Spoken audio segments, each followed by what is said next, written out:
What illegal things do you do on a regular basis? Story 1. When I was younger, me and my sister were driving down the road when we saw a roadkill raccoon.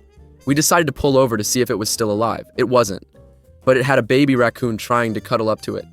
We felt bad and took him in. He lived with us for about 14 years until he died.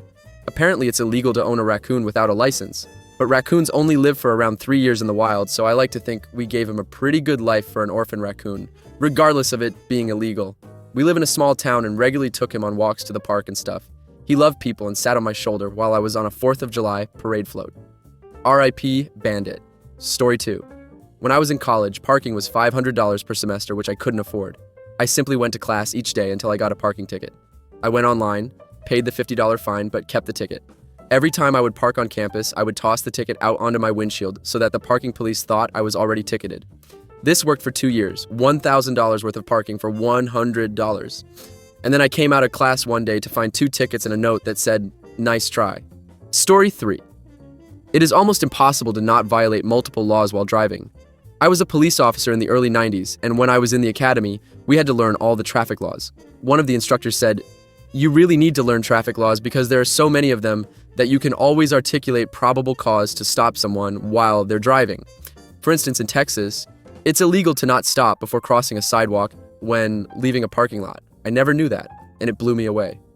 So when you leave the gas station parking lot, if you don't come to stop before you cross the sidewalk, boom, probable cause for a stop. You can get stopped even if you come to a complete stop at a stop sign or traffic light, but don't stop at the designated point, the stop line if present, crosswalk, or before your car crosses the stop sign. So if your car noses past the stop sign but you completely stop, boom, probable cause for a stop. You have to signal 100 feet before you change lanes. So if you hit your blinker and immediately change lanes, boom, probable cause to stop. There's all sorts of insane stuff that literally no one except police officers really remember. Now, police don't generally stop folks for that kind of stuff, unless they're looking for probable cause, but the laws are there. I knew an officer who stopped someone because he said that their wipers were not keeping their windshield clear. A motor vehicle should be equipped with a device that is operated or controlled by the operator of the vehicle and that cleans moisture from the windshield. Boom. Probable cause for a stop. Now multiply that insane legal detail at the city, county, state, and federal level, and it is literally impossible to not violate some laws every day. Story 4.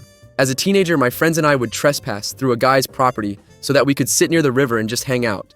We did it 2 or 3 times a week. I'm almost certain the old man that owned the land knew about it and just didn't care, but we never technically got permission to be there. There was a period of time when I first moved out where I would technically loiter in front of my workplace for a little bit. I was carpooling with someone that worked in a nearby business.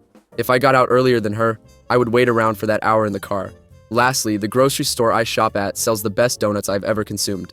These Fruity Pebble ones they have are almost certainly the least healthy thing I eat these days, but they taste like heaven. Unfortunately, the grocery store doesn't seem to have the donuts in the system at the self-checkout, so I just say I'm purchasing a cookie instead for a drastically lower price. Story 5. At least in my state, maybe the US at large, it's illegal to buy contacts, even online, without a valid, up-to-date prescription. My vision insurance covers my annual eye exam for glasses, but not for contacts. Even though they literally get both prescriptions and all measurements from doing the one exam, the optometrist always even tells me that if I change my mind and want the contact one after all, I can call them within 90 days and pay, and they'll send it to me. I wear my current contacts to the exam, and they check the fit and how my eyes are doing in them. But the cost for them to give me my contact prescription, just to print out and hand me the information they already have from doing the exam either way, is an additional $112. I am diligent about my eye health, so I go get my annual eye exam promptly every year as soon as I get the notification that I'm due. But unless my prescription has changed, it's remained stable for the past 4 years in a row. I just edit the dates on my previous contactless prescription that was valid to be current, change 1 digit in the optometrist's office phone number to be wrong, so the online retailer would have to make some small extra effort to verify it that they absolutely won't ever bother to do, and have never had an issue ordering contacts online. I'm doing all the steps I'm supposed to wear contacts safely. I just refuse to pay an extra $100 every year for literally no reason whatsoever. My current vision insurance even covers the cost of ordering my actual contact lenses, which is rare. On a lot of vision plans I've had in the past, contacts are considered cosmetic and not covered, so it's utterly ridiculous that the exam for them is not. Story 6. I used to subscribe to like 4 different streaming services with my roommates. Eventually I learned about Radar and other similar RR softwares. My mates and I pooled in money, and now we have a Synology Home NAS server with 50 plus terabyte storage. We are slowly buying hard drives with the money that would have been set aside for services. And almost all of the movies we watch are like 100 times better looking than any streaming service would have provided. It only started as a way for us to watch movies that we wanted to, but streaming services have dropped, but now we have a database for the house, backups for albums, Pi-hole, and many other home entertainment and lighting systems being run through it. Best of all, we own that shit and can move it whenever we want. And aside from the initial setup and the move to a server setup, we never touch that shit. It updates itself, finds subtitles by itself, and even catalogs by itself, and has cute information packets like Prime Video shows, and we also saw so many featurettes for classic movies. Story 7, eating food at Whole Foods, then returning it for 3 years, telling customer service I didn't like it and got a full refund. Wearing high-end clothes, then returning within the return window. Overdraft my checking account to put that into a retirement account, and negotiate with the bank to not close my account because it was accidental. Not driving without insurance for a year because there were no plate readers where I live. Booking first-class tickets to get access to the lounge with fully refunded tickets, then canceled, and got economy. Story 8. Around here, most people speed. Because most people speed. The safest speed to go is the speed of traffic. Maintain a flow that doesn't make an obstruction to other drivers, so people start weaving in and out of lanes around you. Which means that you end up speeding, because everyone's doing at least 70 and usually 80 in the left lane. When I drive to work though, it's 6 a.m. and that's when HOV lane rules start 6 to 9. There's literally nobody in the HOV lane ever, because the city's so spread out that nobody can carpool. So the HOV lane rule usually just ends up pressing all the other traffic together, making it a shitty commute for anyone who isn't going to violate the HOV lane rules. It's different at 8:30 when recklessly fast is trying to 55 in a 65 zone. But that's not when I'm out on the road. So I usually just stick to 70 to 75 and stay in the HOV lane. Story 9. Used to pump my own gas in Oregon before the law was passed that it was deemed legal after some odd number of years.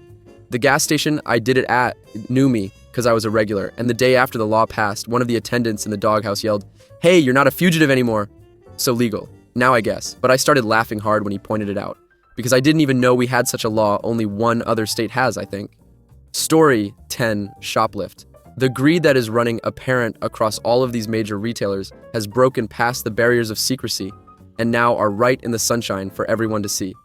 Besides, most of us instinctively knowing that retailers have price gouged, you now have retailers getting caught and now publicly admitting that they have drastically increased the prices of their products beyond the rate of inflation. Anybody who goes to the grocery store can see that plainly. All it takes is a simple bit of math. Almost every time I go to the grocery store now, something small goes in my pocket because they are raping the shit out of us. Don't come back at me with something like my shoplifting is the reason prices have gone up. Anybody paying attention has seen that they all took advantage of COVID. My groceries went from $300 to $600 almost overnight. We paid $14 for a bag of grapes the other day. What the actual hell?